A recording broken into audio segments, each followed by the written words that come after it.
नमस्कार दोस्तों, हम कृष्णा सिंह जो कि स्वास्थ्य विभाग आष्टा तहसील मध्य प्रदेश में कार्यरत हैं और ये अपनी कुछ परेशानियों से विगत 2 वर्षों से परेशान थे, कुछ बीमारियों से। तो हमने मोड पावर इनको दिया था। आइए हम जानते हैं कि इसके बाद वो अपने में क्या परिवर्तन पा रहे हैं। तो आप कब से ले रहे हैं? 8। तो 8 दिन में आपने क्या महसूस किया इसको खाने के बाद? काफी शरीर में परिवर्तन ठीक लग रहा है, पहले से विशेष है।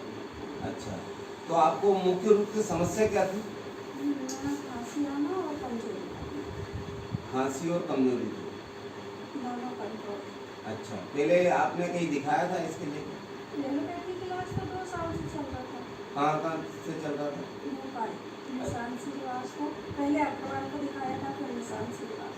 अच्छा अब आराम लगता है, ये दवाई के बाद मुझे काफी। अच्छा, और शरीर में और क्या परिवर्तन हुआ खांसी के अलावा?